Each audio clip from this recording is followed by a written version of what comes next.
Hello and welcome to the Geeketeers, the Week-In-Geek, your one-stop shop for all things geeky news, from the obviously geeky TV, film and comics, right through to the more niche cosplay and science side of geekdom. I'm your hostess Illisia Adams, and I'm bringing you up to date on Monday 13th through until Sunday 19th of January 2020.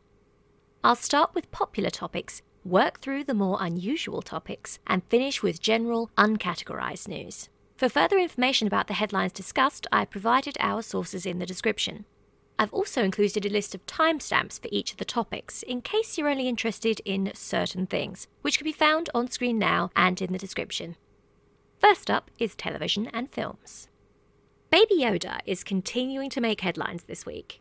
He is finally getting cuddly merch in the form of an officially licensed Build-A-Bear. Release date and international availability yet to be confirmed. Whilst Disney cracked down on unlicensed products on Etsy, as dozens of shops have their Baby Yoda products removed from the marketplace for copyright infringement. It has also been revealed that the little tyke cost $5 million to build, and a photograph of the expensive puppet being held by George Lucas, who is essentially his grandfather, was posted on Twitter and has gone viral for obvious reasons. Trekkies rejoice! Star Trek Picard has already been renewed for a second series before the pilot has even aired, and it has been announced that there are not one but two other television shows currently in production, although their details are still top secret. UK fans can enjoy a Trek-themed selfie at the London Underground as Amazon Prime UK takes over Piccadilly Circus by renaming it, you guessed it, Picard-illy Circus. It would seem that a resurgence of the franchise is in full swing. And, speaking of Amazon, they have announced the cast for their upcoming Lord of the Rings television series. Elsewhere, the actor who has played Apu on The Simpsons since 1989, 30 years, has left the role amid controversy. Finally, Game of Thrones fans have been told to expect a 2022 release date for the spin-off prequel titled House of the Dragon. It would appear that Disney are, indeed, slowly taking over the world, because literally every bit of film news I have for you this week can be traced back to the mouse, scarily enough. Star Wars fans and professional geeks alike are torn as to the validity of a quote-unquote leaked Star Wars Episode 9 script, which was released on a subreddit.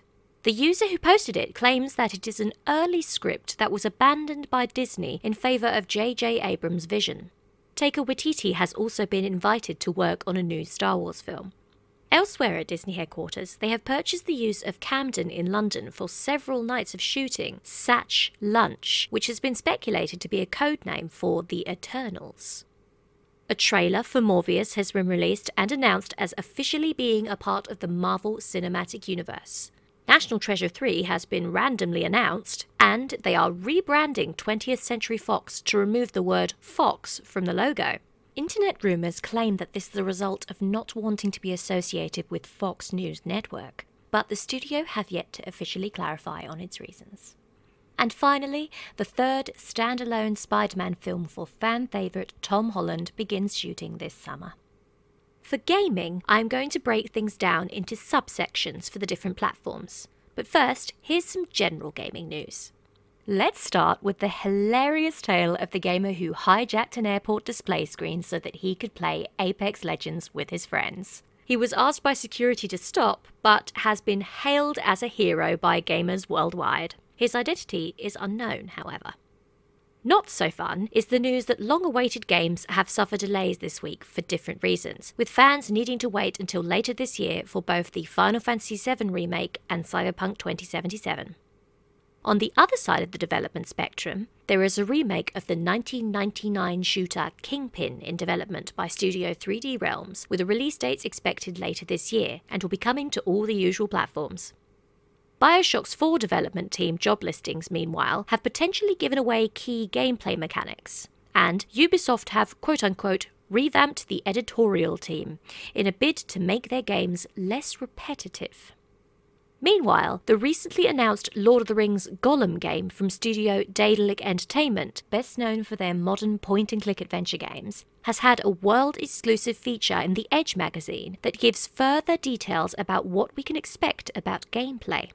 The upcoming game looks to be a prequel to the books, will feature stealthy gameplay, and has a special guest appearance from Legolas's father. Games Workshop profits have reached a record high, with the company announcing that, on top of last year's Eisenhorn live-action series announcement, they are now taking further steps towards their plan for a transmedia franchise, with another live-action show joining the current lineup of animated films, television shows, and comic books. Andy Smillie, head of the newly founded, dedicated Warhammer Media division of the miniature wargaming company, has been quoted as saying, "We're animating Angels of Death, developing Eisenhorn for live action, and have just put pen to paper on a 40k anthology show." When asked the reason for the creation of the Warhammer Media indent, Smillie stated, "When people are watching one of our shows, they'll know that what they're seeing is part of the Warhammer brand. It's a mark of quality, if you will." In PC gaming, indie games developer ShotX claims that game sales for their latest release, Danger Gazers, which launched on Steam on January 2nd, had a 400% sales rocket after they put the game on popular torrent site Pirate Bay, with a description stating, "As a developer, my only request would be to consider supporting and buying in case you like Danger Gazers and want more indie games in the future." Epic Games are doing very nicely for themselves too, with reported sales in the amount of $680 million and a user count of 100 million. They have also promised to continue providing a 3-game each month throughout 2020 like they did last year. Sony. Much to fan and critic confusion and dismay, Sony are again skipping E3. aka the Electronic Entertainment Expo, the biggest games industry event of the year. Meanwhile, they are keeping the PlayStation 5 details top secret, but I have a few rumours for you. Reports suggest that the Sony are planning on porting more of their exclusive titles to PC. A shoplifting leak suggests that the system will be backwards compatible, and Sony has filed a patent for a PS5 controller that features an inbuilt microphone and quote-unquote tactile simulation. Microsoft have announced that their next console, the Xbox Series X, will not initially have exclusive games. Fans are very torn about this, with some praising that there is no pressure to upgrade, and others asking, what's the point in upgrading then? And the Xbox Games streaming preview has gone global, allowing Xbox One owners to stream their existing games library to their phones and tablets using a dedicated app and paired with a Bluetooth-compatible controller. In Nintendo and Switch news, Cuphead, Assassin's Creed, and Rabbids are among the characters confirmed as joining the Super Smash Bros. Ultimate lineup. The complete BioShock collection may be coming to Switch, and a patent has been filed that reviews new features for the Switch's Joy-Con controllers. Science. As with gaming, I'm breaking down this category into subsections, but we'll start with general science news. If you are curious, which you should be, a video of a chemical bond breaking and reforming has been recorded and is available to watch. 2 potentially world-changing fossils were discovered this week. One could prove that scorpions were the first land-dwelling animals. The other could apparently disprove Darwin's theory of evolution. Elsewhere, the world's fastest spinning object has been invented, and scientists claim that it may be able to measure what has been referred to as nothingness. A primordial, quote-unquote, Asgard Archaea life form has been created in a lab. Scientists have theorized that this type of life could give us more insight into the origin of eukaryotic life, or, in simple terms, humans, animals, plants, and algae. So, it is potentially groundbreaking news because now they have a living sample, a lot more can be learned from previously discovered dead samples. And, finally, my personal favourite news bite this week. Scientists have given life to the first ever living robot. It's been created out of frog stem cells. They are intelligent, tiny, and their capabilities and potential uses are truly amazing. Technology. In technology, we have lots of 3D printing news for you this week. Artificial 3D printed beef will be launching in both Spain and Italy later this year. This beef does not require the death of a cow, but rather uses their living cells as part of its process, so vegetarians could potentially eat it. Also in Italy, a designer at Milan Fashion Week is premiering an entire dedicated line of 3D printed, environmentally friendly clothing. In medicinal applications, company CoreLink has announced that it has 3D printed an impressive 5,000 implants, and Biotechnologies joins forces with 3D Systems to accelerate breakthroughs in regenerative medicine. Finally, a little something to warm your hearts. A cat in Siberia who sadly suffered the loss of its paws as a result of frostbite has been gifted with the ability to walk again by the use of 3D printed prosthetic paws. Aww. In astronomy, scientists have discovered 2 potentially habitable super-Earth planets that are orbiting nearby stars. Some shape-shifting objects have been found in the centre of the Milky Way near a black hole, and a rocket has been launched and then promptly, deliberately exploded in order to test astronaut emergency escape measures. Miscellaneous. Here's some stuff that didn't fit into any of the other categories, but I thought was still very much newsworthy. Actor Lou Ferrigno, known to the world for playing the body of the Incredible Hulk in the 80s live-action show, has announced that he has become a real-life sheriff. Rather randomly, Matthew McConaughey's mum and Hugh Grant's dad went on a date. George R.R. Martin, author of the A Song of Ice and Fire novel series, which Game of Thrones is adapted from, has been accused of trolling fans after he made a rather anticlimactic quote-unquote announcement on his Twitter. Poor thing, he needs to finish and release The Winds of Winter before his fans burn him at the stake. PewDiePie, one of the most popular YouTubers in the world, has released his final video before taking a break from his channel.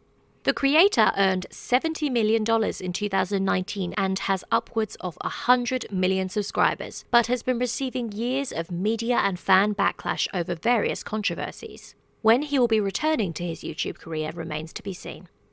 Audible have managed to settle their lawsuit with various book publishers over the use of their quote-unquote audiobook captions, which have been argued by the publishers, including Penguin Random House and HarperCollins, to be a breach of copyright.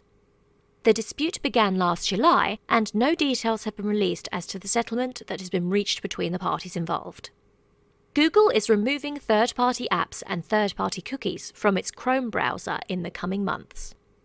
Microsoft has, meanwhile, dropped support for Windows 7, which it estimates is used by upwards of 400,000 users worldwide. In related news, they have pledged to be quote-unquote carbon negative by 2030, which means that they want to not only be carbon neutral and therefore not contributing to pollution, but they also want to actively battle the current pollution that they have helped contribute to. Sadly, J.R.R. Tolkien's son, Christopher Tolkien, who drew the maps of Middle-earth found in The Lord of the Rings and who edited many of his father's posthumously published novels, has passed away, as did Dwayne "The Rock" Johnson's father. And finally, LEGO are rumoured to be developing a dedicated line designed specifically for AFOLs, aka adult fans of LEGO, in mind. I am really hoping this is true.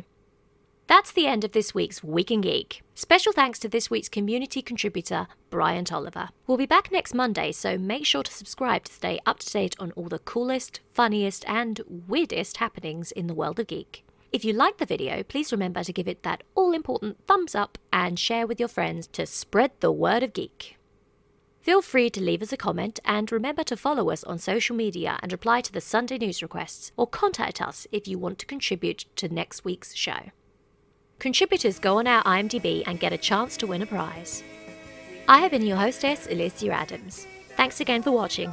See you next week. Until then, remember, you geek, therefore you are.